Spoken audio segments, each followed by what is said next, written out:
Hello दोस्तों, study mode में आपका स्वागत है। ये केमिस्ट्री का मास्टर वीडियो है। इसमें महत्वपूर्ण क्वेश्चन के साथ मैं आपको सॉल्यूशन भी कराने वाला हूं और उससे रिलेटेड जो भी पॉइंट बनता है वो भी मैं कराने वाला हूं। तो वीडियो शुरू से लेकर अंत तक देखिएगा। आपके आगामी सभी एग्जाम के लिए महत्वपूर्ण होगा, जैसे Bihar forest guard, Bihar forester, Bihar दरोगा, बिहार पुलिस कांस्टेबल, यहाँ तक कि रेलवे में भी यहाँ से क्वेश्चन पूछे जाते हैं। तो चलिए क्वेश्चन की शुरुआत करते हैं। सबसे पहला क्वेश्चन है कि लोहे की वस्तुओं में जंग क्या बनने से लग जाती है। तो क्या बनने से लग जाती है, तो आप देखिएगा कि ज़्यादातर लोहे की वस्तुएं जब नमी में रहती है तो उसमें जंग लग जाती है और वो बन जाता है फेरस और फेरट हाइड्रोक्साइड के मिश्रण के कारण। ठीक, फेरस और फेरिक हाइड्रोक्साइड के मिश्रण के कारण।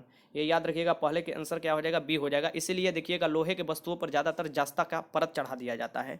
ठीक, ये याद रखिएगा। आगे चलते हैं। क्वेश्चन नंबर यहाँ पर देखिए, यहाँ से कुछ मैं आपको पॉइंट करा देता हूँ। लोहे की वस्तुएं जंग फेरस और फेरक हाइड्रोक्साइड के मिश्रण के कारण होता है। यह एक रासायनिक परिवर्तन है। तो पूछ सकता है कि अगर लोहे की वस्तु में जंग लगता है तो ये कौन सा परिवर्तन है। एक रासायनिक परिवर्तन है। अब रासायनिक परिवर्तन क्या होता है, तो रासायनिक परिवर्तन वैसा परिवर्तन है जिससे किसी पदार्थ का रंग का गुण हमेशा के लिए बदल जाता है। रंग भी और गुण भी बदल जाता है, अर्थात नए पदार्थ का निर्माण होता है, वो हमेशा के लिए उसका गुण बदल जाएगा, ये याद रखिएगा, और नए पदार्थ का निर्माण होगा और पुराने वाली अवस्था में वो नहीं जा सकता। यहाँ पर देखिए, जैसे दूध से दही बनना, ये क्या है, रासायनिक परिवर्तन। मोमबत्ती का जलना रासायनिक और भौतिक परिवर्तन दोनों है। यहाँ पर याद रखिएगा, क्वेश्चन बिहार पुलिस में पूछा हुआ है। ठीक, लोहे में जंग लगना, ये भी क्या है, आपको रासायनिक परिवर्तन है। ठीक, ये सब याद रखिएगा। लोहे में जंग ऑक्सीकरण क्रिया के कारण लगता है। ठीक, जिसका सामान्य सूत्र क्या होता है, Fe2O3 और यहाँ पर इंटू H2O। ठीक, यहाँ पर x जो यहाँ पर इंटू में यहाँ पर मैंने बोला x जो है ये अणुओं की संख्या है, कितना अणु है। ठीक, ये याद रखिएगा। लोहे में जंग लगने का इसका वजन बढ़ जाता है। अगर लोहा में जंग लगता है, पूछा हुआ क्वेश्चन है ये, लोहा में अगर जंग लगता है तो उसका वजन क्या होता है, तो बढ़ जाता है। जंग से बचाने के लिए इस पर जास्ता का परत, देखिए आ गया, जिंक का परत, जिसे क्या बोला जाता है, तो गैल्वेनीकरण बोला जाता है, ग्लेवेनाइजेशन जिसे बोला जाता है, इस पर जस्ते का परत चढ़ा दिया जाता है। तो ये क्वेश्चन भी पूछा हुआ है कि ग्लेवेनाइजेशन में किसका परत चढ़ाया जाता है, तो जस्ते का। तो ये भी याद रखिएगा। क्वेश्चन नंबर 2 देखिएगा, रसोई गैस किसका मिश्रण होता है। जो एलपीजी घर में लाते हैं रसोई गैस, वो किसका मिश्रण होता है, ये आपको बताना है।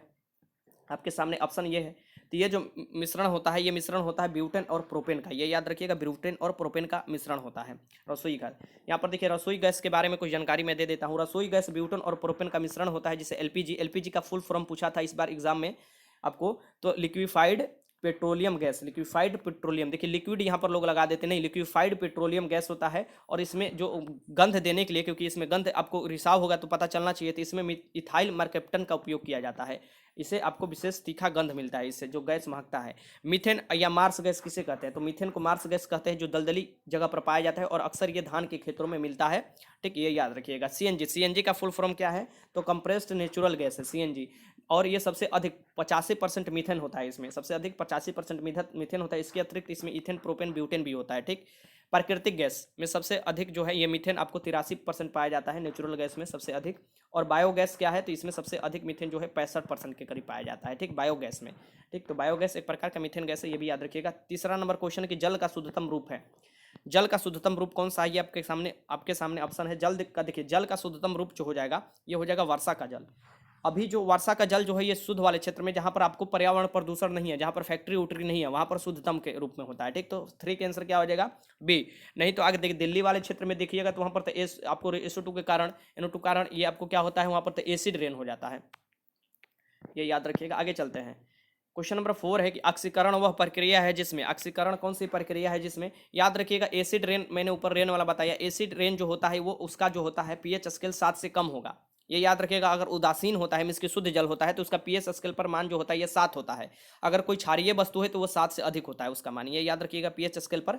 ऑक्सीकरण वह प्रक्रिया है जिसमें, ऑक्सीडेशन या ऑक्सीकरण प्रक्रिया में क्या होता है, ये क्वेश्चन पिछली बार आपको बिहार पुलिस में भी पूछा गया था, तो इसमें इलेक्ट्रॉन की हानि होती है, ये याद रखिएगा। 4 के आंसर ए हो जाएगा। आगे चलते हैं। क्वेश्चन नंबर 5 है, हाइड्रोजन के कितने समस्थानिक होते हैं। बहुत महत्वपूर्ण क्वेश्चन है, हाइड्रोजन के कितने समस्थानिक होते हैं। बिहार दरोगा में पूछा हुआ था। हाइड्रोजन के जो एक समस्थानिक है ड्यूटेरियम, उसके D2O जो होता है, D2O का उपयोग कहाँ होता है, ये आपको बिहार दरोगा में जो ESI की एग्जाम हुआ है उसमें पूछा हुआ था। ठीक, अभी जो 29 को हुआ था। यहाँ पर हाइड्रोजन के कितने समस्थानिक होते हैं, तो ये 3 समस्थानिक होते हैं। कौन कौन समस्थानिक होते हैं मैं आपको बता देता हूँ।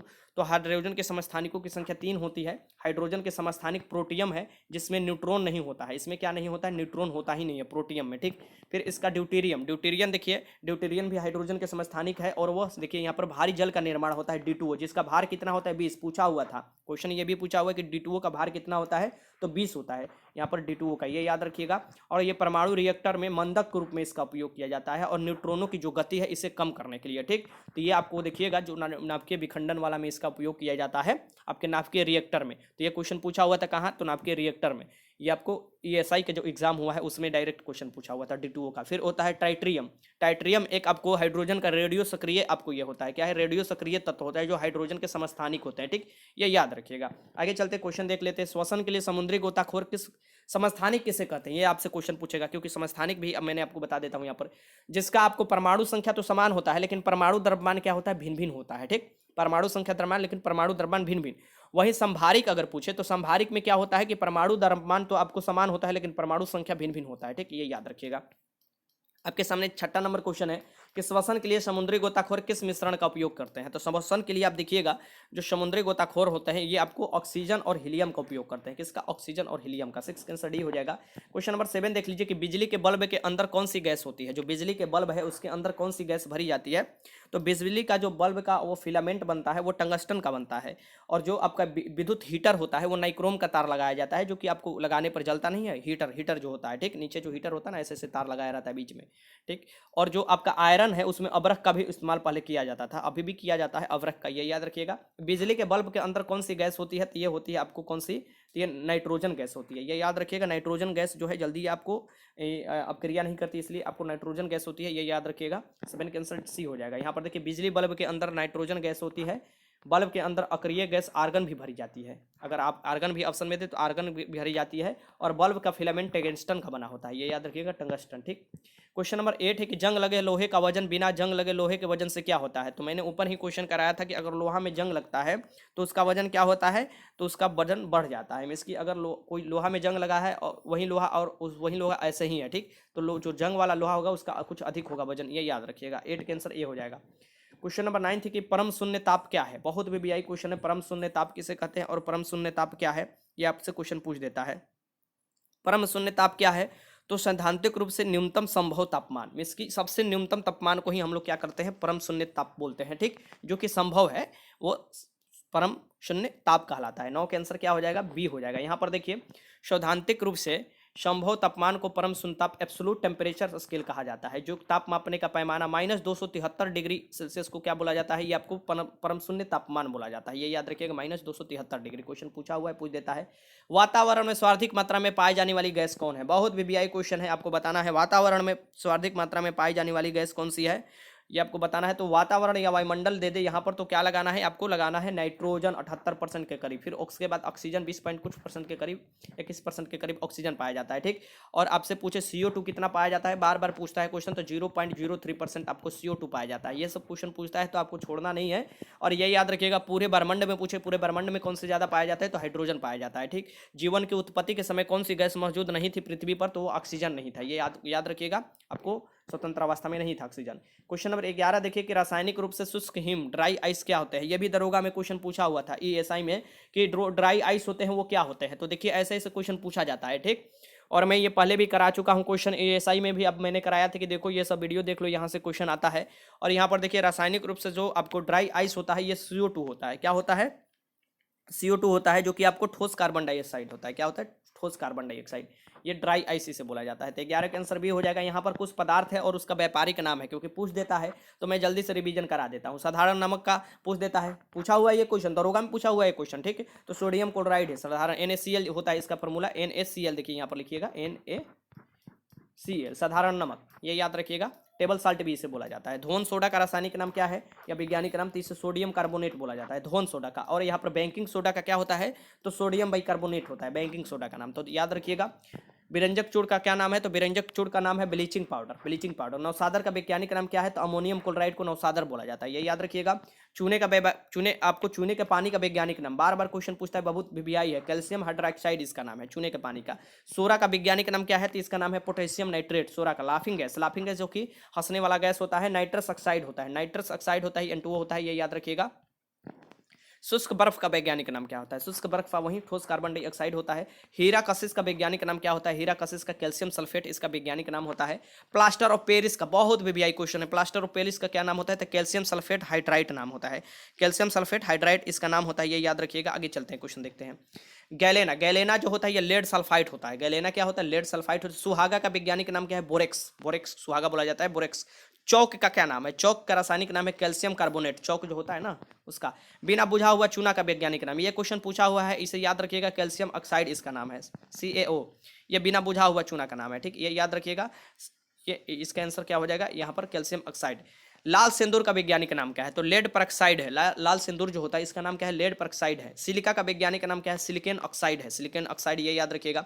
चूने का वैज्ञानिक नाम, जो चूने का पत्थर का वैज्ञानिक नाम क्या है? कैल्शियम कार्बोनेट, ये तो बहुत आसान तरीके से आप लगा लेंगे। संगमरमर का भी क्या नाम है? कैल्शियम कार्बोनेट ही नाम है। भारी जल का वैज्ञानिक नाम है तो यहाँ पर ड्यूटेरियम ऑक्साइड, जिसे DTO बोला जाता है, परमाणु भट्टी में इस्तेमाल होता है, ये भी पूछ देता है, ठीक।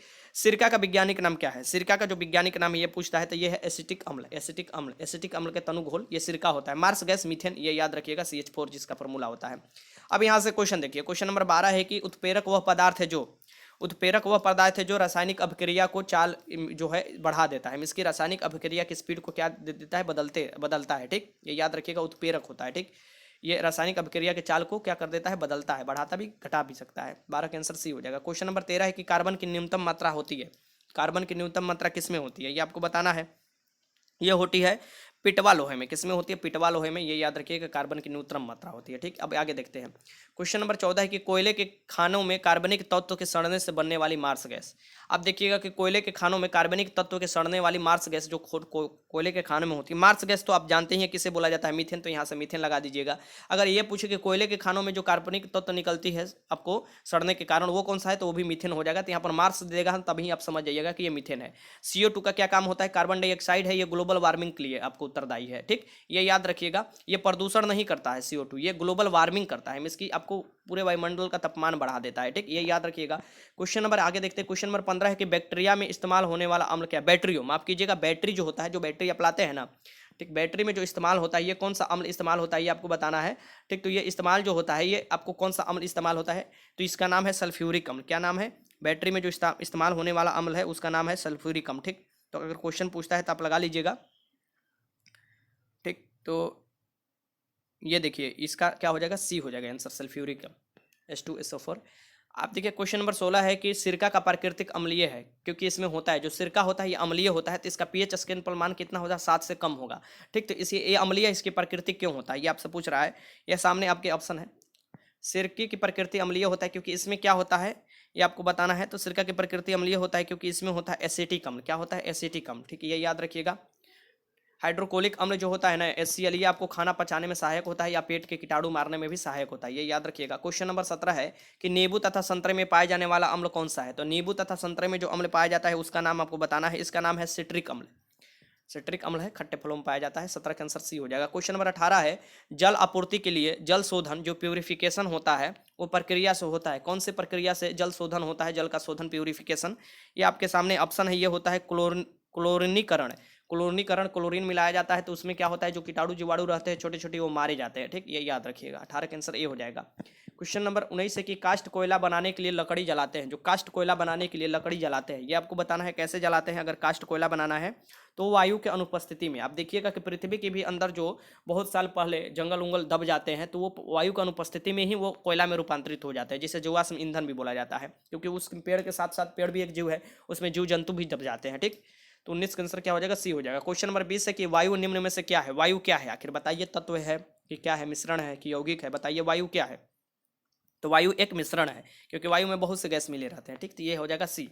क्वेश्चन नंबर 21 है कि पदार्थ के परमाणुक सिद्धांत सर्वप्रथम किसने प्रतिपादित किया था? तो पदार्थ के जो परमाणुक सिद्धांत थे ये सबसे पहले प्रतिपादन करने का श्रेय जो जाता है ये जॉर्ज डाल्टन को जाता है, ठीक। रदरफोर्ड जो थे ना ये आपको नाभिक की खोज किए थे, ये याद रखिएगा। आगे चलते, क्वेश्चन नंबर आपके पास 22 है कि निम्न में से कौन सा किसी तत्व के परमाणु क्रमांक को सबसे सही निर्धारित करता है?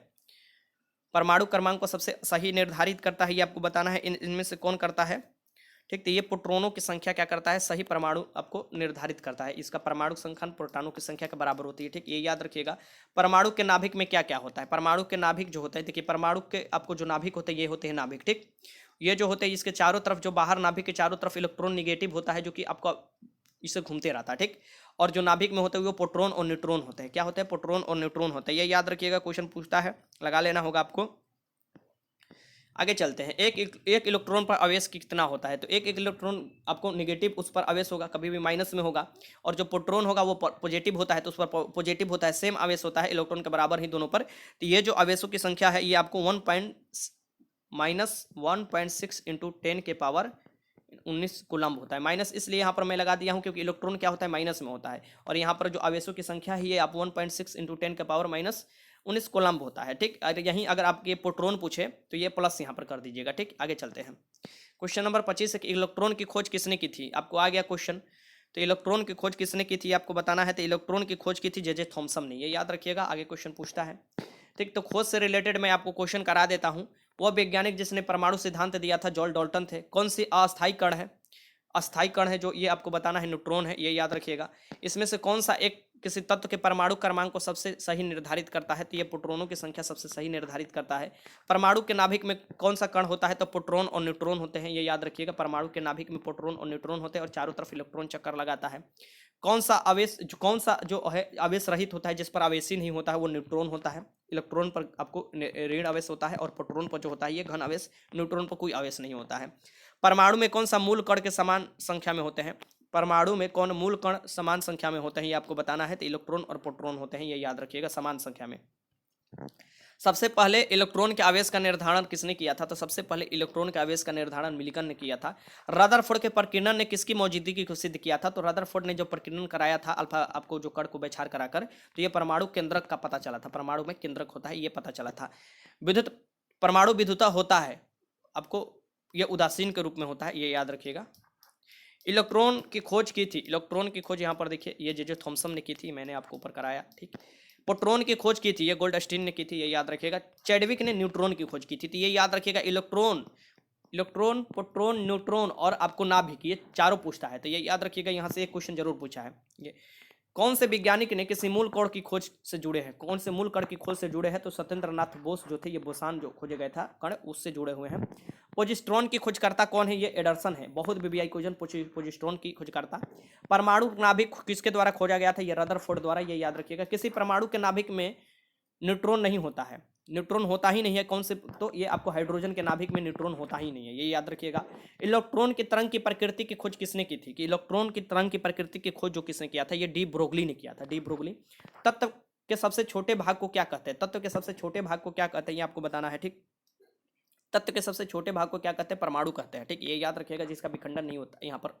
अब यहाँ पर देखिए, परमाणु भाग के अंतर्राष्ट्रीय मानक है, परमाणु भाग के जो अंतर्राष्ट्रीय मानक है, इससे मापा जाता है कार्बन 12 की पत्ती से, ठीक है, याद रखिएगा।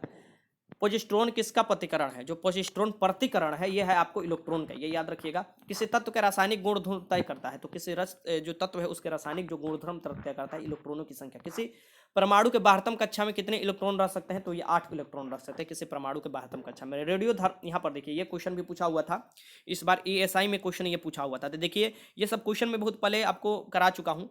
और ये क्वेश्चन देखिएगा कि अक्सर पूछा जाता है, और क्वेश्चन आसान ही गलत कर लोग आ जाते हैं कंफ्यूजन में। देखिए, हार्ड क्वेश्चन तो सबसे लगभग गलत सही होता है, हार्ड क्वेश्चन में नहीं। जहां नेगेटिव ज्यादा है वहां पर तो हार्ड क्वेश्चन के चक्कर में पढ़ना ही नहीं चाहिए। जो क्वेश्चन आपसे गलत होता है वो इजी क्वेश्चन गलत होता है आपको कंफ्यूजन के चक्कर में, ठीक। तो रेडियो धर्मिता की जो इकाई है, ये आपको रेडियो धर्मिता की जो खोज किया गया था वो किसके द्वारा किया गया था? तो ये किया गया था, आपको बताना है। तो ये आप देखिए, आपको बेकुरल ने किया था, लेकिन अगर बेकुरल ऑप्शन में नहीं देता, देखिए हाँ दे रहा है, हेनिरल बेकुरल देता है, ठीक। ये देखिए, हेनिरल बेकुरल यहाँ पर दे रहा है साफ साफ ऑप्शन में, ठीक।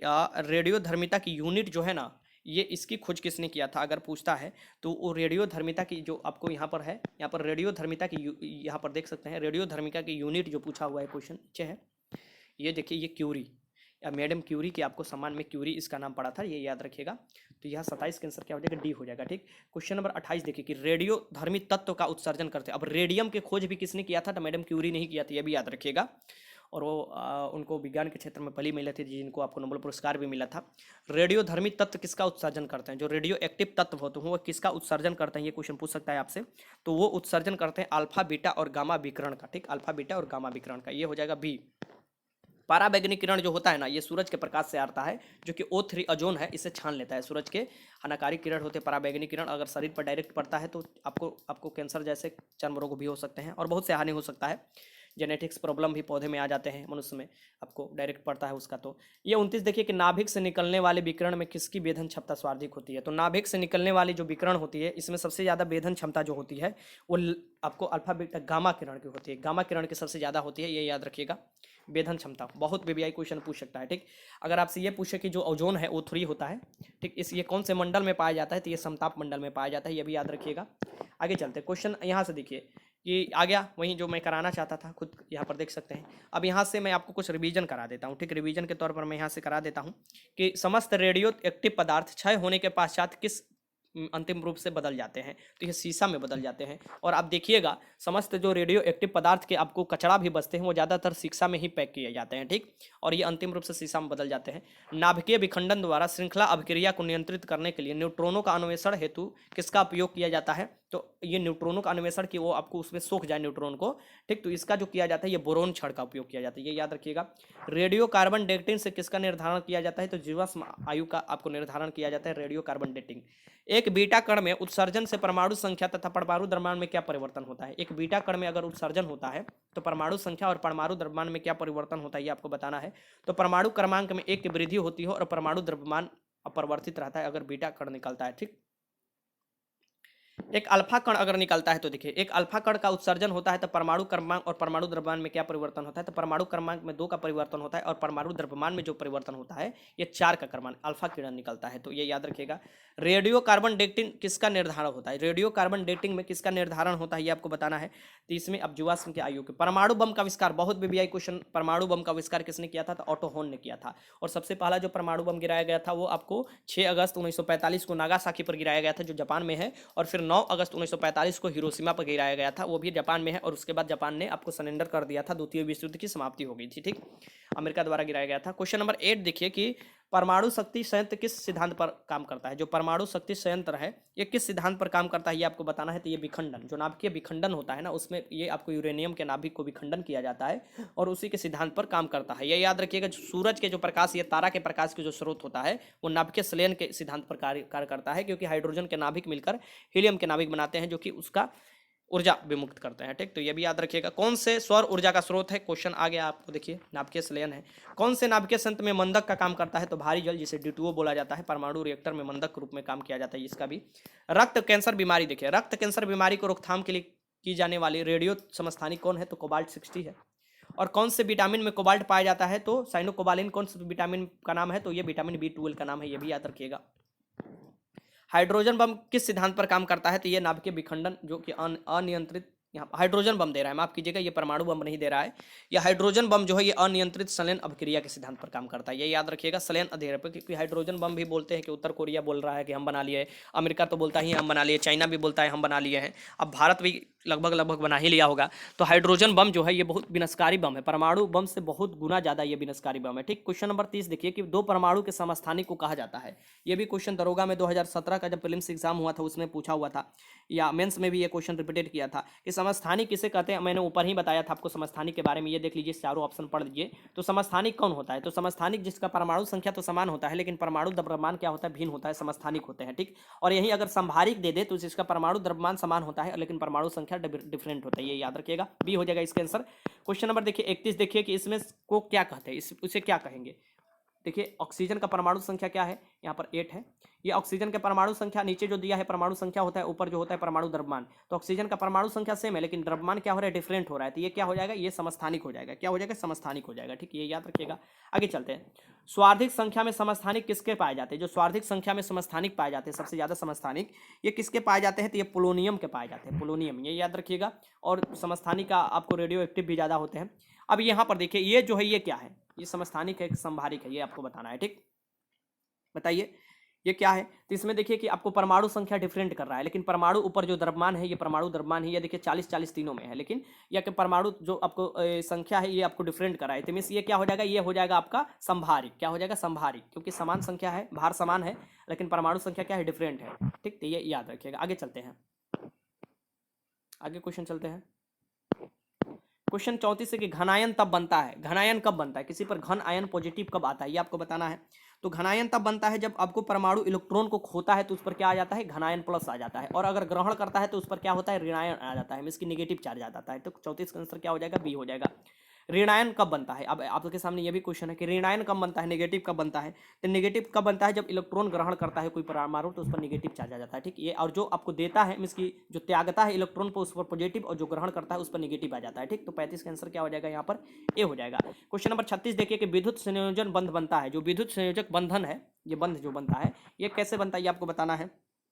तो ये जो बनता है ये आपको विपरीत अविष्ट आयनों के बीच में बनता है विद्युत संयोजक बंध, जैसे कि NaCl, NaCl में आपको Na जो पॉजिटिव होगा Cl नेगेटिव होगा, इसके बीच जो बन जाता है विद्युत संयोजक बंध आपको बनता है, जो कि कैसे बनता है, तो ये विद्युत जो बनता है ये बनता है आपको जो विपरीत आयन, आपको विपरीत जो अवशिष्ट आयनों के बीच में ये बनता है, ठीक, ये याद रखिएगा। आप 37 देखिए कि निम्न में से किस अणु में विद्युत संयोजक बंधन है। तो निम्न में से किस अणु में विद्युत संयोजक बंधन है ये आपको बताना है। तो ये बताना है, ये इसका आंसर क्या हो जाएगा, कैल्शियम क्लोराइड हो जाएगा। कैल्शियम क्लोराइड में क्या है, ये आपको विद्युत संयोजक बंधन है, ये याद रखिएगा।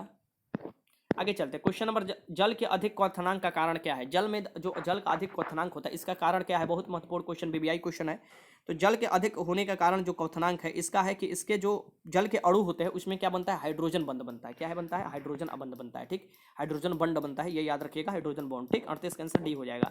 क्वेश्चन नंबर 39 है कि अम्ल वह पदार्थ है जो, अम्ल पदार्थ क्या है, अम्ल जो खट्टा तो लगता ही है, पीएच स्केल पर 7 से उसका कम वैल्यू होगा, लेकिन यहाँ रासायनिक दृष्टि से बताइए अम्ल वो है जो इलेक्ट्रॉन प्रदान करता है, इलेक्ट्रॉन क्या करता है, प्रदान करता है, मिस्क देता है, ठीक, ये याद रखिएगा। 39 का आंसर भी हो जाएगा, ठीक। भस्म वो पदार्थ है, भस्म कौन सा पदार्थ है ये आपको बताना है। तो भस्म वो पदार्थ है जो क्या करता है, प्रोटॉन को ग्रहण करता है, ये याद रखिएगा, ठीक। क्वेश्चन नंबर 41 है कि अम्ल और भस्म अभिक्रिया कर कर क्या बनते हैं। जो अम्ल और भस्म की अभिक्रिया होता है तो क्या बनता है, बहुत बीबीआई क्वेश्चन, बहुत इजी क्वेश्चन है, ये लवण बनते हैं। क्या बनते हैं, लवण बनते हैं, ये याद रखिएगा। अब अम्ल और भस्म, यहाँ देखिए अम्ल भस्म और लवण के बारे में जान लीजिए, कुछ महत्वपूर्ण क्वेश्चन जो पूछ देता है। अम्ल वह पदार्थ है जो इलेक्ट्रॉन देता है, भस्म वो पदार्थ है जो प्रोटॉन क्या करता है, ग्रहण करता है, ये याद रखिएगा। अम्ल और भस्म अभिक्रिया कर कर क्या बना देते हैं, लवण बना देते हैं। उदासीन क्रिया में बनता है, ठीक, लवण और जल, उदासीन अगर क्रिया होता है तो लवण और जल बन जाता है, ठीक। अम्ल अम्ल तथा भस्म के परीक्षण के लिए प्रयोग किया जाता है। तो अम्ल तथा भस्म के जो परीक्षण है उसको प्रयोग के लिए लिटमस पत्र का प्रयोग किया जाता है। और लिटमस पत्र किसके बने होते हैं, तो लाइकेन के बने होते हैं, ये भी याद रखिएगा, लाइकेन। नीले पत्र को लाल कर देता है, कौन से, तो ये आपको अम्ल कर देता है। नीले लिटमस पत्र को लाल करता है अम्ल, बहुत बीबीआई क्वेश्चन है। और लाल पत्र को नीला कर देता है भस्म, ये याद रखिएगा। जल में घुलनशील भस्म को क्या कहते हैं, क्षार कहते हैं। अगर जल में घुलनशील भस्म है तो क्षार कहा जाता है। हाइड्रोक्लोरिक अम्ल एसिटिक अम्ल से शक्तिशाली है, क्योंकि हाइड्रोक्लोरिक अम्ल जो है HCl है वो आपको किससे है, तो एसिटिक अम्ल से आपको शक्तिशाली है, क्योंकि आपको देख सकते हैं कि हाइड्रोक्लोरिक अम्ल में यहाँ पर देखिए दिया हुआ है कि यह हाइड्रोजन आयन उत्पन्न करने के लिए संपूर्ण आयनित हो जाता है। हाइड्रोजन आयन उत्पन्न करने के लिए संपूर्ण आयनित हो जाता है आपको कौन सा, हाइड्रोक्लोरिक अम्ल HCl, ठीक। भस्म का स्वाद होता है, कैसा होता है, तो खारा होता है, ठीक, भस्म का, ठीक। सभी लवण होते हैं विद्युत अपघट्ट होते हैं सभी लवण, ठीक, ये याद रखिएगा। पीएच स्केल का निर्धारण किसने किया था, ठीक, तो ये किया था सोरेनसन ने, बहुत बीबीआई क्वेश्चन है, ये याद रखिएगा। अम्लीय घोल का पीएच होता है 7 से कम होता है अम्लीय घोल का पीएच, और उदासीन का 7 होता है, और 7 से अधिक क्षारीय होता है। देखिए जो भी मैं क्वेश्चन करा रहा हूँ सभी आपको एक बार में वीडियो देख लेना है, और 2-3 बार अगर देख लेते हैं तो रिवीजन भी हो जाता है आपका। और आप देखिएगा कि केमिस्ट्री का क्वेश्चन जो भी मैं कराता हूँ बहुत महत्वपूर्ण कराता हूँ, और उससे ही रिलेटेड क्वेश्चन आपको पूछा जाता है। यहाँ पर देखिए कि क्षार का पीएच घोल होता है, जो क्षार का पीएच घोल होता है ये 7 से अधिक होता है। और उदासीन घोल जो है जिसका आपको शुद्ध जल का भी पीएच स्केल जो होता है उदासीन ही होता है, जो कि 7 होता है, ये याद रखिएगा। सभी अम्ल धातु से अपक्रिया पकड़कर कौन सा गैस देती है, तो सभी अम्ल जो है इसकी एसिड है वो धातु से अपक्रिया करेगी तो वो हाइड्रोजन गैस देती है, ठीक। सामान्य व्यक्ति का रक्त का पीएच क्या होता है, जो रक्त होता है ना ब्लड, उसका पीएच जो होता है ये आपको क्या होता है, क्षारीय होता है, 7.4 होता है, ठीक, ये याद रखिएगा। दूध का पीएच क्या होता है, दूध अम्लीय प्रकार का होता है, 6.6 इसका पीएच एवरेज में होता है, ये याद रखिएगा। आगे चलते क्वेश्चन देखते हैं। क्वेश्चन नंबर 42 है कि निश्चित ताप पर किसी गैस के दिए गए हुए द्रव्यमान का दाब उसके आयतन के प्रतिलोमानुपाती होता है, ये नियम कौन सा है। तो गैस के जो अलग अलग नियम दिए गए हैं उसके अकॉर्डिंग आपको बताना है ये कौन सा नियम है, कि निश्चित ताप पर किसी गैस के दिए गए द्रव्यमान का दाब उसके आयतन के प्रतिलोमानुपाती होता है, ये नियम किसके द्वारा दिया गया था, तो ये जो दिया गया था ये बॉयल के नियम कहलाता है, ठीक, बॉयल के नियम, ये याद रखिएगा। आगे है कि स्थिर ताप पर किसी गैस का आयतन कम करने पर उसका दाब क्या होता है। यहाँ पर देखिए स्थिर ताप पर किसी गैस का आयतन कम करने पर उसका दाब आपको बताना है क्या हो जाएगा, ये बढ़ता है, ठीक, ये याद रखिएगा।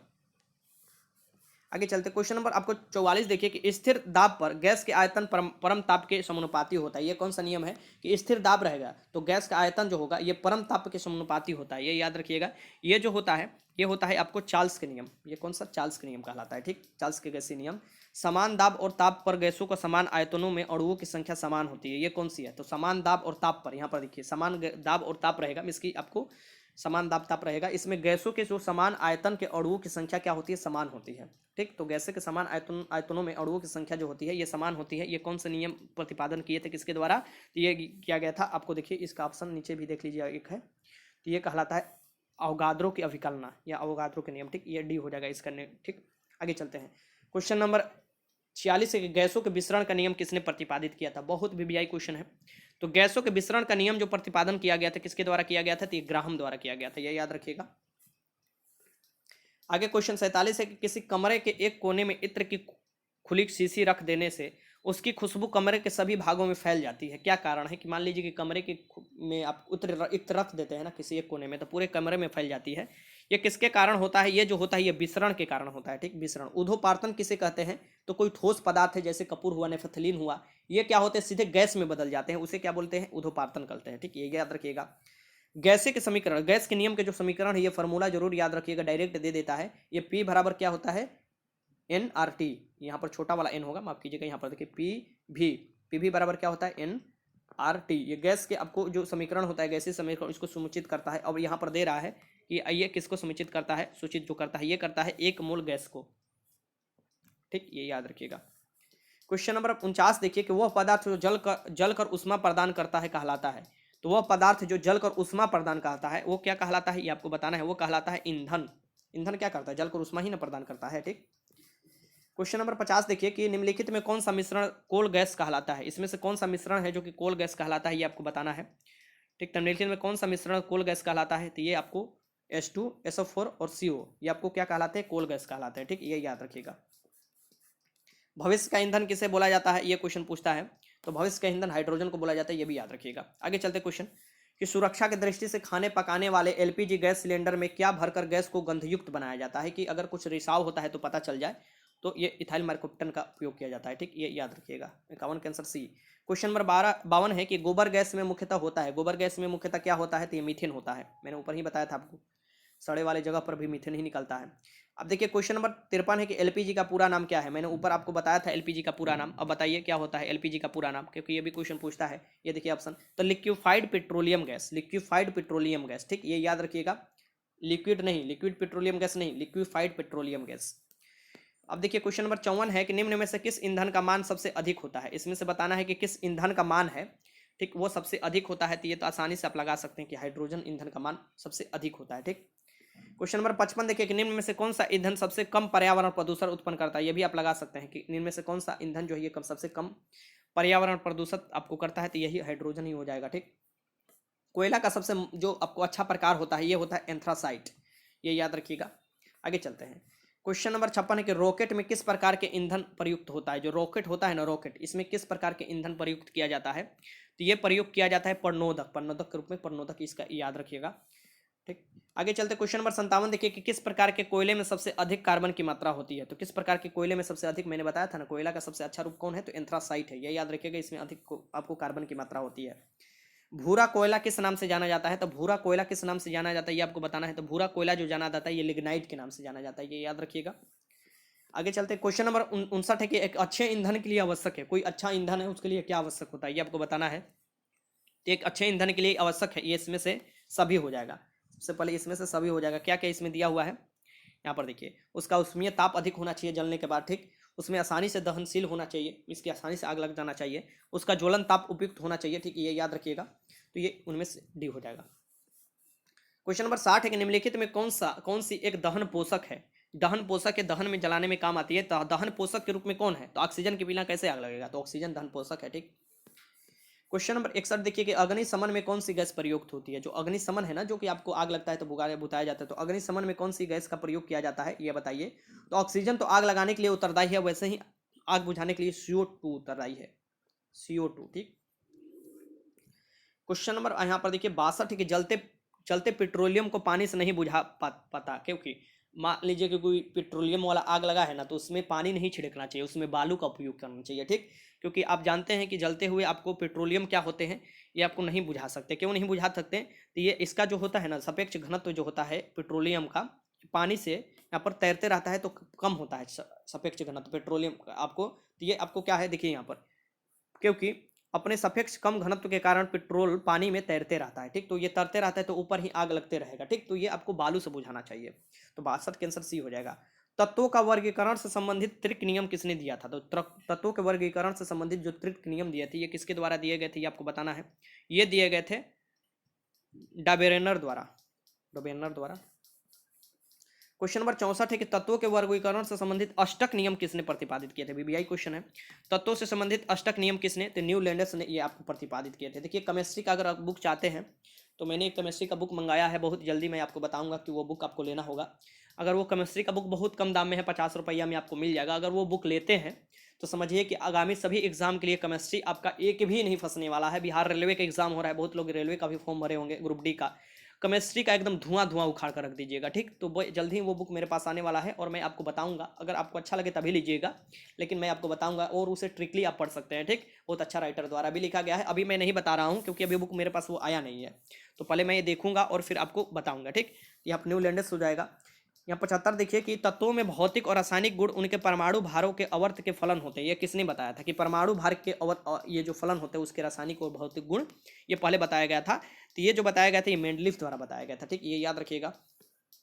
किस वैज्ञानिक ने सर्वप्रथम आवर्त सारणी का निर्माण किया था? तो किस वैज्ञानिक ने सर्वप्रथम आवर्त सारणी का निर्माण किया था? ये थे आपको कौन से, ये आपको बताना है। ये देखिए इसमें दिया हुआ है। तो सबसे पहले मेंडलीफ ने ही किया थे आवर्त सारणी का। आगे है कि आधुनिक आवर्त नियम किसने प्रतिपादित किया था? तो आधुनिक जो आवर्त के नियम प्रतिपादित किया गया था, ये किया गया था मोसले या भोसले लिखा रहता है उसके द्वारा, ठीक। ये आपको 10th क्लास में पढ़ने को मिलेगा। आधुनिक आवर्त सरणी में तत्वों का वर्गीकरण का आधार क्या है? आधुनिक जो आवर्त सरणी है ना, इसमें तत्वों का जो वर्गीकरण का आधार है, ठीक, ये है आपको परमाणु संख्या के अकॉर्डिंग है, ठीक। क्वेश्चन नंबर 69 है कि आधुनिक आवर्त सरणी में वर्गों की कुल कितनी संख्या है? आधुनिक आवर्त सरणी में जो वर्गों की कुल संख्या है ये आपको बताना है कितनी है। तो यहाँ पर देखिए ऑप्शन में आपको दिखाता हूँ। तो वर्गों की कुल संख्या जो है यहाँ पर देख लीजिए, वर्गों की कुल संख्या 18 हो जाएंगी। आधुनिक आवर्त सरणी में जो है आवर्तों की कुल संख्या कितनी है? तो आधुनिक आवर्त सरणी में जो आवर्तों की कुल संख्या यह पूछ सकता है, तो यह है आपको 7। अब देखिए आवर्त सरणी का उदर्ग स्तंभ को क्या कहते हैं? आवर्त सरणी से रिलेटेड कुछ फैक्ट मैं आपको करा देता हूं, लगभग 15 से 20 फैक्ट है जो कि आपको जानना है, ठीक। आवर्त सरणी से क्वेश्चन आता है तो आराम से कर लीजिएगा। आवर्त सरणी के उदर्ग जो स्तंभ होते हैं ना, उसे हम लोग क्या कहते हैं? वर्ग कहते हैं। आवर्त सरणी के जो क्षैतिज स्तंभ होते हैं उसे आवर्त कहते हैं। तो वर्ग आवर्त में ही है कि उदर्ग स्तंभ को अवर्ग कहा जाता है और आवर्त सरणी के क्षैतिज स्तंभ को क्या कहा जाता है? ये आवर्त कहा जाता है, ठीक। ये याद रखिएगा। आधुनिक आवर्त सरणी में तत्वों को व्यवस्थित किया गया है इसके परमाणु संख्या के अकॉर्डिंग, ठीक, बढ़ते हुए परमाणु संख्या में, ठीक। आधुनिक आवर्त सरणी में, ठीक, ये याद रखिएगा। तत्वों के आवर्त सरणी के जनक कौन है? तत्वों के आवर्त सरणी के जनक जो है ये देमेत्रिक मेंडलीफ है। देमेत्रिक मेंडलीफ। तत्वों के भौतिक और रासायनिक गुण उनके परमाणु संख्या के आवर्त के फलन होते हैं। परमाणु संख्या के आवर्त के फलन होते हैं। ये मोसले ने सबसे पहले, भोसले जिसका मोसले नाम है। अकरिय तत्वों के किस समूह के सदस्य? जो अकरिय तत्व है ये शून्य समूह के तत्व है, अकरिय होते हैं, ठीक। जैसे कि नियोन हुआ, आर्गन हुआ, क्रिप्टॉन हुआ, जोडोन हुआ, ये सब आपको याद रखना है। क्षार धातुओं का आवर्त सारणी किस समूह में रखा जाता है? तो जो क्षार धातुओं के आवर्त सारणी है ये किस में रखा जाता है? ये आपको फर्स्ट ए में रखा जाता है। किस समूह के तत्वों को सिक्का धातु भी बोला जाता है? सिक्का बनाया जाता है, सिक्का धातु इसे बोला जाता है। 1b को बोला जाता है, ठीक। शून्य समूह में रखे गए तत्वों को किस नाम से जाना जाता है? निष्क्रिय गैस के रूप में जाना जाता है। सबसे भारी धातु कौन से? ओस्मियम जो है ये सबसे भारी धातु है। और सबसे हल्का धातु कौन से? लिथियम जो है ये सबसे हल्का धातु है। और सबसे हल्का तत्व कौन सा है? ये हाइड्रोजन जो है ये सबसे हल्का तत्व है, ये भी याद रखिएगा, ठीक। कौन सा तत्व सबसे अधिक ऋणायन होता है? ये जो फ्लोरीन होता है सबसे अधिक ऋणायन होता है। पृथ्वी के पटल पर 97.2% भाग किन तत्वों से बना होता है? ये 8 तत्वों से बना होता है मिलकर पृथ्वी के 97.2% भाग। पृथ्वी पर देखिए, पृथ्वी पर सबसे अधिक मात्रा में पाए जाने वाला धातु अगर पूछे तो कौन सा हो जाएगा? एल्युमिनियम हो जाएगा। और पृथ्वी पर सबसे अधिक मात्रा में पाए जाने वाला तत्व पूछे तो वो हो जाएगा ऑक्सीजन, ठीक। ये याद रखिएगा। संक्रमण तत्व की विशेषता क्या है? ये अपूर्ण डी ऑर्बिटल होता है इसका। प्रत्येक आवर्त का अंतिम सदस्य क्या होता है? एक निष्क्रिय गैस होता है, ठीक, क्योंकि ऑक्टक वो पूरा कर लेता है। प्रत्येक आवर्त का प्रथम सदस्य क्या होता है? एक क्षार धातु होता है, ठीक। ये याद रखिएगा। चलिए अब आगे चलते हैं। क्वेश्चन नंबर 71 है कि चाकू से काटी जाने वाली धातु कौन सी इसमें है? जो चाकू से आसानी से काटी जा सकती है इसमें से कौन सी धातु है? तो ये सोडियम है। और सोडियम को किरोसिन के तेल में डुबा कर रखा जाता है, ये भी याद रखिएगा। 71 का आंसर डी हो जाएगा। सोडियम धातु का संग्रहण किसमें करना चाहिए? देखिए आ गया क्वेश्चन। सोडियम धातु का जो संग्रहण करना चाहिए ये करना चाहिए आपको किरोसिन के तेल में, मिस्की मिट्टी के तेल में, ये याद रखिएगा।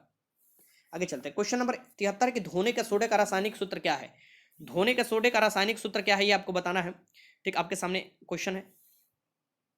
धोने का सोडे का रासायनिक Na2CO3 इंटू 2H2O होता है। ये आपका धोने का रासायनिक सूत्र होता है सोडे का। कास्टिक सोडा का रासायनिक सूत्र क्या है। ये आपको कास्टिक सोडा का अगर रासायनिक सूत्र पूछता है तो NaOH होता है। ठीक, ये याद रखिएगा। चलिए कुछ मैं रासायनिक सूत्र आपको करा देता हूं जो कि अक्सर एग्जाम में पूछे जाते हैं। लगभग मैं आपको मात्र 10 रासायनिक सूत्र करा रहा हूं क्योंकि वीडियो लंबा हो जाएगा और आपके पास भी कम समय बचा हुआ है। ठीक, देखिए अगर आपको फिजिक्स का वीडियो चाहिए तो कमेंट बॉक्स में सबको लिखना होगा अगर चाहिए तो, क्योंकि मान लीजिए आप चाह रहे हैं कि अब कोई वीडियो ना देखे और रिवीजन ना करे तो मैं क्यों बनाऊंगा फिजिक्स का वीडियो। ठीक, तो अगर चाह रहे हैं कि फिजिक्स का भी वीडियो दो, क्योंकि फिजिक्स का वीडियो में 200 क्वेश्चन 220 क्वेश्चन का बना चुका हूँ, क्वेश्चन बना चुका हूँ, बस उसको रिकॉर्ड करना है, लेकिन रिकॉर्ड करने में भी समय लगता है। तो चाह रहे हैं कि फिजिक्स का वीडियो तो मैं आपको जरूर दे दूंगा। और अगर सभी मास्टर वीडियो देखना चाहते हैं तो प्लेलिस्ट बना हुआ है, प्लेलिस्ट में जाकर देख सकते हैं। और एक बात मैं जानकारी दे दूं कि जो फॉरेस्टर या फॉरेस्ट गार्ड के क्वेश्चन जो पार्ट 1 में 1 से लेकर 30 तक फॉरेस्ट गार्ड का, और जो फॉरेस्ट गार्ड का आपको क्वेश्चन आता है 15 क्वेश्चन 1 से लेकर आपको 15 तक रहेगा, उसका भी लिंक मैं नीचे दे दूंगा। कैसा क्वेश्चन आएगा जरूर देख लीजिएगा, मैं क्वेश्चन कराते रहता हूँ। ठीक, धोवन सोडा का रासायनिक सूत्र देखिए क्या है, तो Na2CO3 इंटू 10H2O धोवन सोडा का रासायनिक सूत्र है। ठीक, बैंकिंग सोडा का रासायनिक सूत्र क्या है, NaHCO3 होता है। व्यंजक चूड़ का रासायनिक सूत्र क्या है, CaOCl इंटू Cl होता है। ठीक, ये याद रखिएगा। जिप्सम का रासायनिक सूत्र क्या होता है, CaSO4 इंटू 2H2O होता है, ये याद रखिएगा। प्लास्टर ऑफ पेरिस यही होता है CaSO4, लेकिन इसमें हाफ H2O हो जाता है प्लास्टर ऑफ पेरिस का। ठीक, ये याद रखिएगा। भारी जल का रासायनिक सूत्र मैंने बताया था DDO होता है, आपको परमाणु भट्टी के रूप में इस्तेमाल मंदक के रूप में होता है। लाफिंग गैस N2O होता है, नाइट्रस ऑक्साइड। कास्टिक सोडा का रासायनिक सूत्र जो होता है NaOH होता है, ये याद रखिएगा। साधारण नमक NaCl याद रखिएगा। अम्लराज का रासायनिक सूत्र क्या होता है, अम्लराज का जो रासायनिक सूत्र होता है ये होता है किसके किसकल, HNO3 और HCl मिलता है तो ये आपको क्या बनता है, अम्लराज बनता है, ये याद रखिएगा। आगे चलते हैं। और अम्लराज में ही आप देखिएगा कि बहुत से सोना का भी साफ उफ किया जाता है। यहाँ पर देखिए अब 75 क्वेश्चन देख लीजिए। क्वेश्चन नंबर 75 जो है यहाँ से मैं आपको करा देता हूँ और उसके बाद भी मैं कुछ आपको कराने वाला हूँ। क्वेश्चन नंबर 75 के बाद भी मैं आपको कुछ पदार्थ का व्यापारिक नाम भी बताऊंगा। फोटोग्राफी में समानतः प्रयोग की जाने वाली हाइपो का रासायनिक नाम क्या है। रासायनिक नाम पूछ देता है तो हाइपो का जो फोटोग्राफी में उपयोग किया जाता है ये आपको बताना है कौन सा नाम है। तो फोटोग्राफी में जो उपयोग किया जाता है हाइपो का नाम है इसका हाइपो, तो सोडियम थायोसल्फेट है। हाइपो देगा तो ये लगा देना है आपको। क्वेश्चन नंबर 76 की डबल रोटी में प्रयुक्त की जाने वाली बेकिंग पाउडर क्या होता है। जो डबल रोटी बनता है ना उसमें प्रयुक्त किया जाता है बेकिंग पाउडर, वो क्या होता है ये बताना है आपको। तो ये जो होता है ये सोडियम बाइकार्बोनेट होता है, सोडियम बाइकार्बोनेट। ठीक, तो 76 का आंसर भी हो जाएगा। देखिए पदार्थ और उसके व्यापारिक नाम यहाँ से मैं आपको करा देता हूँ। जैसे साधारण नमक का NaCl होता है, सोडियम क्लोराइड इसे बोला जाता है। धोने वाला सोडा जो वैज्ञानिक नाम है धोने का सोडा का, ये सोडियम कार्बोनेट होता है, ये याद रखिएगा। और बेकिंग सोडा का नाम होता है सोडियम बाइकार्बोनेट। बेकिंग सोडा का क्या है, सोडियम बाइकार्बोनेट, ये याद रखिएगा। व्यंजक चूर्ण का जो नाम होता है ये आपको क्या होता है, ये आपको ब्लीचिंग पाउडर जिसे बोला जाता है। गंदे वाली जगह पर देखिएगा उजला उजला आपको छिड़का रहता है, आपको जो वहाँ पर जीवाणु कीटाणु जो होते हैं वो ना लगे। नौसादर का वैज्ञानिक नाम है, नौसादर का अमोनियम क्लोराइड बोला जाता है नौसादर को। चूने का पानी का वैज्ञानिक नाम क्या है, ये है कैल्शियम हाइड्रोक्साइड। ठीक, सोरा का वैज्ञानिक नाम क्या है, पोटेशियम नाइट्रेट है सोरा का वैज्ञानिक नाम, ये भी याद रखिएगा। ठीक, ऐसे क्वेश्चन पूछता है तो लगभग मैं आपको 30 करा देता हूँ। लाफिंग गैस का वैज्ञानिक नाम क्या है, नाइट्रस ऑक्साइड है। ठीक, शुष्क बर्फ का वैज्ञानिक नाम यही SO2 ऊपर कराया मैंने। हीराकसिस का वैज्ञानिक नाम है कैल्शियम सल्फेट। ठीक, प्लास्टर ऑफ पेरिस का वैज्ञानिक नाम है calcium sulphate hydrate, calcium sulphate hydrate नाम है। गैलेना का वैज्ञानिक नाम क्या है, तो ये है लेड सल्फाइड। गैलेना किसे कहा जाता है, लेड सल्फाइड को। सुहागा का वैज्ञानिक नाम है बोरेक्स, मैंने ऊपर कराया। चोक का वैज्ञानिक नाम है कैल्शियम कार्बोनेट, मैंने कराया था ऊपर। ठीक, बिना बुझा हुआ चूना जो है, बिना बुझा हुआ क्वेश्चन भी आई है, ये कैल्शियम ऑक्साइड है। मैं रिवीजन आपको करा देता हूँ। लाल लाल सिंदूर का वैज्ञानिक नाम आपको क्या है, लेड पेरोक्साइड है। सिलिका का वैज्ञानिक नाम क्या है, यहाँ पर सिलिकॉन ऑक्साइड है। ठीक, चूने पत्थर का वैज्ञानिक नाम क्या है, यहाँ पर कैल्शियम कार्बोनेट है, ये याद रखिएगा। संगमरमर का वैज्ञानिक नाम क्या है, संगमरमर का कैल्शियम कार्बोनेट है संगमरमर का वैज्ञानिक नाम। और भारी जल का वैज्ञानिक नाम क्या है, ड्यूटेरियम ऑक्साइड है, ये भी याद रखिएगा। सिरका का वैज्ञानिक नाम क्या है, सिरका का वैज्ञानिक नाम है एसिटिक अम्ल के तनु घोल, ये भी याद रखिएगा। मार्स गैस का वैज्ञानिक नाम क्या है, मार्स गैस का वैज्ञानिक नाम है मीथेन, मार्स गैस को मीथेन भी बोला जाता है। यूरिया का वैज्ञानिक नाम क्या है, तो ये कार्बाइड है यूरिया का वैज्ञानिक नाम। नीला कशिश का वैज्ञानिक नाम क्या है, तो यह है कॉपर सल्फेट, ये याद रखिएगा। देखिए मिथाइल आपको यहाँ पर देखिए मिथाइल आइसोसाइनेट का जो आपको नाम है ये आपको मिक बोला जाता है, मिसाइल आइसोसाइनेट। ठीक, ये याद रखिएगा। जल का वैज्ञानिक नाम क्या है, जल का वैज्ञानिक नाम है कार्बन मोनोऑक्साइड और हाइड्रोजन के गैस के मिश्रण होता है। जल गैस का यहाँ पर माफ कीजिएगा, जल गैस का वैज्ञानिक नाम कार्बन मोनोऑक्साइड और हाइड्रोजन गैस का मिश्रण होता है। प्रोड्यूसर गैस किसे कहा जाता है? तो ये प्रोड्यूसर गैस का क्या नाम है? कार्बन मोनोऑक्साइड और नाइट्रोजन गैस का ये मिश्रण होता है। ठीक, यहाँ से आपको हो गया। अब क्वेश्चन नंबर 77 देखिए। टोटल मैं 100 क्वेश्चन ही कराने वाला हूँ क्योंकि वीडियो काफी लंबा हो जाएगा। देखिए, क्लोरोफिल के अणु में निम्न में से मौजूद होते हैं। जो क्लोरोफिल होते हैं ना, इसके अणु में क्या होते हैं ये आपको बताना है। मैंने आपको बायोलॉजी में भी कराया था। जो क्लोरोफिल है के कारण ही पत्ती हरा दिखाई देती है और उसमें मैग्नीशियम पाया जाता है। तो मैग्नीशियम पाया जाता है। ठीक, तो मैग्नीशियम का फिर क्या होता है? तो Mg होता है। तो क्या हो जाएगा? इसका बी हो जाएगा। ठीक, Mg। और जो ब्लड में पाया जाता है वो आपको क्या पाया जाता है? जो हीमोग्लोबिन में वो आयरन पाया जाता है। ये याद रखिएगा, हीमोग्लोबिन में आयरन पाया जाता है। बक्साइड एस्क होते हैं। जो बक्साइड एस्क होते हैं आपको बताना है क्या होता है। बक्साइड एस्क जो होते हैं एल्युमिनियम का होते हैं। ठीक, एल्युमिनियम का एस्क होते हैं। और मिथाइल एसोसाइनाइड जो है मिक का रिसाव जो हुआ था 84 में, 1984 में, ये याद रखिएगा। भोपाल जो दुर्घटना हुआ था ना आपको, जो कि आपको कार्बाइड का फैक्ट्री था उसमें हुआ था, तो वो मिसाइल एसोसाइनाइड का हुआ था। ये भी याद रखिएगा, क्वेश्चन पूछता है। क्वेश्चन आपको 79 है कि निम्न में से कौन सी धातु अर्धचालक की भांति ट्रांजिस्टर में प्रयुक्त होती है? तो कौन सी जो धातु है अर्धचालक की होती है ट्रांजिस्टर में प्रयुक्त होती है? ये जो होती है ये होती है आपको जर्मेनियम और सिलिकॉन भी उपयोग किया जाता है, लेकिन जर्मेनियम का इस्तेमाल किया जाता है। आपको सिलिकॉन किस में किया जाता है? तो आपको सोलर प्लेट हुआ या चिप बनाने में होता है, कंप्यूटर चिप, ये भी याद रखिएगा, उसमें सिलिकॉन का उपयोग होता है। तो 79 का आंसर भी हो जाएगा। क्वेश्चन नंबर 80 के निम्न में से उष्मा का सर्वोत्तम सुचालक है। इसमें से कौन से उष्मा का सर्वोत्तम सुचालक है ये आपको बताना है। सबसे अच्छा सुचालक इसमें से कौन से उष्मा का है? तो ये है पारद। पारद मीन्स की पारा, पारा मीन्स की मरकरी, ये याद रखिएगा। 80 का आंसर भी हो जाएगा। क्वेश्चन नंबर 81 का हाइड्रोजन की खोज किसके द्वारा की गई थी? जो हाइड्रोजन की खोज किया गया था ये किसके द्वारा किया गया था? ये किया गया था आपको कैवेंडिश द्वारा। आगे क्वेश्चन नंबर 82 कि कौन सा तत्व ब्रह्मांड में सर्वाधिक मात्रा में? आ गया क्वेश्चन कि कौन से तत्व है जो है ये ब्रह्मांड में सबसे ज्यादा मात्रा में है, ये आपको बताना है। तो ये जो है ये आपको देखिए यहाँ पर देख सकते हैं, ये हाइड्रोजन जो तत्व है ये ब्रह्मांड में सबसे ज्यादा मात्रा में है। और अगर वायुमंडल में हमारे पूछे तो वो नाइट्रोजन सबसे ज्यादा है, ये भी याद रखिएगा। आगे चलते क्वेश्चन देखिए 83 कि खाना पकाने के तेल को किस प्रक्रिया द्वारा वनस्पति घी में परिवर्तित किया जाता है? तो खाना पकाने वाले जो तेल है वो वनस्पति घी में परिवर्तित किए जा सकते हैं। ये अब बताना है ये किस प्रक्रिया द्वारा। ये आपको जो होते हैं ये हाइड्रोजनीकरण द्वारा, हाइड्रोजनीकरण द्वारा, ये याद रखिएगा, बहुत बीबीआई क्वेश्चन है, हाइड्रोजनीकरण द्वारा। क्वेश्चन नंबर 84 देखिए कि आयतन के अनुपात में जल, हाइड्रोजन और ऑक्सीजन का अनुपात होता है। जो आयतन के अनुपात में, ठीक, और जल का और हाइड्रोजन का अनुपात क्या होता है ये आपको बताना है। तो ये तो बहुत आसान क्वेश्चन है, ये 2:1 में हो गए। ठीक, ये याद रखिएगा, 2:1 में। ठीक, क्योंकि देखिए आयतन जो H होगा हाइड्रोजन में सिर्फ H, और यहाँ पर देखिए आयतन के अनुपात में जल में पूछ रहा है तो H2O होता है फॉर्मूला। तो जल में H क्या होता है? यहाँ पर 2 होता है। ठीक, और ऑक्सीजन यहाँ पर 1 होता है। ठीक, तो ये पूछ रहा है कि अनुपात में होता है तो वो आपको लगा लेना है। इसका 84 भी हो जाएगा। क्वेश्चन नंबर 83 है कि निम्न में से वायु में कार्बन डाइऑक्साइड की मात्रा कितनी है? बहुत बीबीआई क्वेश्चन है। आपको 78% तो जानते हैं कि ये पाया जाता है नाइट्रोजन, और लगभग 20% के करीब पाया जाता है आपको ऑक्सीजन वायुमंडल में। लेकिन आपको ये जरूर क्वेश्चन देता है कि CO2 की मात्रा कितना पाया जाता है। ग्लोबल वार्मिंग के लिए भी CO2 उत्तरदायी है। तो ये जो पाया जाता है ये पाया जाता है 0.03%। बी हो जाएगा इसका आंसर, 0.03%। क्वेश्चन नंबर 86 देखिए कि प्रमुख ग्रीन हाउस गैस कौन सी है? प्रमुख ग्रीन हाउस गैस का नाम इसमें से बताना है कौन सी है। तो इसमें से आपको कार्बन डाइऑक्साइड ही हो जाएगा। प्रमुख ग्रीन हाउस गैस जो ग्लोबल वार्मिंग के लिए उत्तरदायी होती है, इसमें आपको कार्बन डाइऑक्साइड ही आपको लगाना है। ठीक, क्वेश्चन नंबर 87 है कि हंस गैस का रासायनिक फॉर्मूला क्या होता है? हंसने वाला गैस जो होता है इसका क्या है? नाइट्रस ऑक्साइड होता है। तो यह होता है N2O होता है। आगे देखते हैं क्वेश्चन नंबर 88 देखिए कि निम्न में से कौन हरित गैस है? किसे हरित गैस बोला जाता है? बहुत बीबीआई क्वेश्चन और बहुत आसान क्वेश्चन। ये कौन सा है? तो ये हरित गैस बोला जाता है कार्बन डाइऑक्साइड, सल्फर डाइऑक्साइड और मीथेन को। ठीक, ये याद रखिएगा। आगे चलते हैं, जो हरित गृह प्रभाव लाता है, ठीक, ये याद रखिएगा। क्वेश्चन नंबर 89 है कि 3 तत्व जिनका उपयोग रासायनिक उर्वरकों में होता स्वाधिक होता है। तो 3 तत्वों का नाम बताना है जिनका रासायनिक उर्वरकों में सबसे ज्यादा उपयोग होता है, वो कौन सा है? ठीक, अब बताना है इसका। तो 3 तत्वों का वो नाम है नाइट्रोजन, पोटेशियम और फास्फोरस। नाइट्रोजन, पोटेशियम, फास्फोरस का सबसे ज्यादा आपको रासायनिक उर्वरकों में इस्तेमाल होता है। क्वेश्चन नंबर 90 है कि सोडा वाटर में प्रयुक्त होता है। जो सोडा वाटर होते हैं उसमें क्या प्रयुक्त होता है ये आपको बताना है। ये देखिए आपके सामने ऑप्शन है। तो सोडा वाटर जो होता है इसमें क्या प्रयुक्त होता है बताइए। तो सोडा वाटर में होता है कार्बन डाइऑक्साइड प्रयुक्त। ठीक, वो आप खोलिएगा ना तो बोतल खोलिएगा तो ऊपर फेंकने लगता है ना, पेप्सी उप्सी का बोतल खोलते हैं तो, ठीक, वो CO2 उसमें होता है। प्रयोगशाला में संश्लेषित की जाने वाला पहला कार्बनिक यौगिक, बहुत बीबीआई क्वेश्चन। प्रयोगशाला में जो आपको संश्लेषित की जाने वाली पहला आपको बताना है कार्बनिक यौगिक कौन सा था। ठीक, ये क्वेश्चन डायरेक्ट आ सकता है, इसका नाम है यूरिया। क्वेश्चन नंबर 92 है कि निम्न में से कौन सा तत्व सभी कार्बनिक यौगिक में मिलता है। तो निम्न में से कौन सा तत्व है जो कि सभी कार्बनिक यौगिक में मिलते हैं, ये आपको बताना है। तो ये आपको लगभग देखिएगा कार्बन ही सभी आपको कार्बनिक यौगिक में, क्योंकि कार्बन यौगिक की नाम ही पड़ा है कि कार्बन मिलना। ठीक, तो 92 का आंसर क्या हो जाएगा? बी। क्वेश्चन नंबर 93 है कि एल्कोहल में पाए जाने वाला अपक्रियाशील मूलक कौन सा है। तो ये जो अपक्रियाशील मूलक है जो कि एल्कोहल में पाया जाता है ये है आपको कौन, तो OH, ये याद रखिएगा।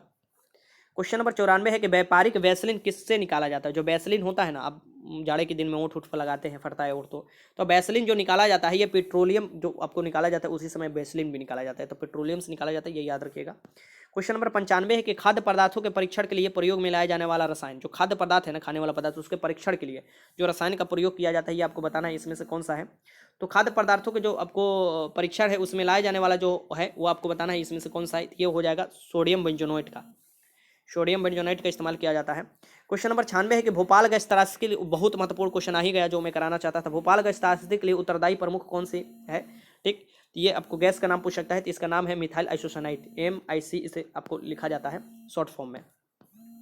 मिश्र धातु और उनके संगठक, देखिए मिश्र धातु और उनके द्वारा संगठक जो है ये आपको बताना है कि कौन से मिश्र धातु और उनके घटक जो होते हैं, क्योंकि इससे रिलेटेड क्वेश्चन पूछ देता है। पीतल में किससे किससे मिलकर बनता है जो मिश्र धातु, ये तांबा जास्ता मिलकर पीतल बनता है। कांसा किससे मिलकर बनता है, तो तांबा और टीन मिलकर कांसा बनता है, ये याद रखिएगा। स्टेनलेस स्टील किसका घटक होता है, तो ये क्रोमियम और निकल मिलकर स्टेनलेस स्टील का निर्माण करता है। अब देखिए स्टील धातु का घटक कौन होता है, तो लोहा और कार्बन स्टील धातु का, ये याद रखिएगा। यहाँ पर देखिए डच धातु के घटक कौन होते हैं, तो ये होते हैं तांबा जास्ता दस्त धातु का। ठीक, बेल धातु का घटक कौन होते हैं, तो तांबा टीन होता है, ये भी याद रखिएगा। गन धातु जो होते हैं इसके घटक कौन होते हैं, गन धातु के घटक, तो ये तांबा टीन और जास्ता होता है, ये याद रखिएगा। जर्मन सिल्वर के घटक कौन कौन होते हैं, तो जर्मन सिल्वर के होते हैं तांबा जास्ता और निकेल, ये याद रखिएगा। तांबा जास्ता निकेल, बहुत BBI क्वेश्चन जर्मन सिल्वर का, तांबा जास्ता निकेल। ठीक, टाका सोल्डर के घटक कौन होते हैं, तो ये टीन शीशा होता है। मोनल मेटल के घटक कौन होते हैं, तो मोनल मेटल के घटक जो होते हैं ये तांबा लोहा और निकल होता है, तांबा लोहा निकल होता है। ठीक, अब यहाँ पर देखिए मुद्रा धातु के घटक जो होते हैं ये होते हैं तांबा टीन और फास्फोरस, ये याद रखिएगा। कृत्रिम सोना के घटक जो होते हैं ये होते हैं तांबा और एल्यूमिनियम, कृत्रिम सोना। ठीक, ये याद रखिएगा। सोल्डर के घटक जो होते हैं ये लेड और टीन होते हैं, ये याद रखिएगा, लेड में शीशा होता है। डेरोलिमियन के घटक जो होते हैं, डेरोलिमियन, ये एल्यूमिनियम तथा तांबा होता है। रोल्ड गोल्ड जो होते हैं ना, रोल्ड गोल्ड जो सोना की तरह चमकते रहता है वो कॉपर और एल्यूमिनियम के मिलाकर बनता है, ये याद रखिएगा। वुड्स धातु के जो होते हैं ये सीसा, बिस्मथ, टीन और कैडियम होते हैं, ये याद रखिएगा। नाइक्रोम के घटक जो होते हैं ये कौन कौन होते हैं, निकल, लोहा, क्रोमियम और मैग्नीज, जो नाइक्रोम तार बनाया जाता है हीटर वाला उसके घटक। जंगरोधी इस्पात के घटक जो होते हैं जिसमें जंग नहीं लगता है, लोहा, क्रोमियम, निकल और कार्बन, ये याद रखिएगा। आगे क्वेश्चन नंबर 97 है कि कृत्रिम रेशा का निम्नलिखित में नाम क्या है। कृत्रिम रेशा, ये याद रखना है, जो कृत्रिम रेशा का नाम है, क्योंकि प्राकृतिक कृत्रिम दोनों पूछता है, तो ये जो होता है ये आपको रेयान होता है। ठीक, कृत्रिम रेशा का नाम। क्वेश्चन नंबर 98 है कि प्राकृतिक रबड़ किसका बहुलक है। जो प्राकृतिक रबड़ है ये किसका बहुलक है, तो ये है आइसोप्रोपीन का, प्राकृतिक रबड़। क्वेश्चन नंबर 99 है कि किण्वन की क्रिया में कौन सी गैस निकलती है। जो किण्वन की क्रिया होती है इसमें से कौन सी गैस निकलती है ये आपको बताना है, तो इसमें से गैस निकलती है CO2, कार्बन डाइऑक्साइड। और आज का लास्ट क्वेश्चन, चींटी या मधुमक्खी के काटने उसके डंक में निम्न से क्या पाया जाता है। तो चींटी या आपको कोई काटता है मधुमक्खी तो आपको फूल जाता है या आपको थोड़ा दुखने लगता है, इसके डंक में क्या पाया जाता है, आपको कौन से अम्ल पाए जाते हैं ये आपको बताना है, तो ये पाए जाते हैं फॉर्मिक अम्ल। अब यहाँ से क्वेश्चन आपका 100 खत्म होता है। अगर कोई क्वेश्चन में डाउट है कमेंट बॉक्स में लिख सकते हैं, अगर जल्दीबाजी में मुझसे मिस्टेक हो जाता है तो मैं कमेंट बॉक्स में सुधार देता हूँ, लेकिन अभी पहले सर्च कर ही लिखिएगा, क्योंकि मैं कोशिश करता हूँ अच्छा से अच्छा क्वेश्चन कराने के और सही से सही क्वेश्चन कराने के। ठीक, कल के लिए भी तैयार रहिएगा, कल मैं फुल मॉक टेस्ट लेकर आऊँगा और वो आपको फाइनल होगा, जो आपको लगाना होगा। मॉडल पेपर 100 क्वेश्चन का होगा, हिंदी उंदी सब सिलेबस की कोडिंग होगा और देखा जाएगा कि आप कितने क्वेश्चन लगा रहे हैं। ठीक, परसों दिन आपका एग्जाम है फॉरेस्ट गार्ड का, तो उसके लिए भी तैयार रहना होगा और जल्दी से जल्दी रिवीजन कर लीजिए। अगर आप फिजिक्स का वीडियो चाहते हैं कि फिजिक्स का भी वीडियो मैं उपलब्ध कराऊं तो कमेंट बॉक्स में जरूर लिखिएगा, मैं उपलब्ध कराने की कोशिश करूंगा। ठीक, तो वीडियो अच्छा लगा तो लाइक कीजिएगा। वीडियो देखने का आपका बहुत बहुत धन्यवाद।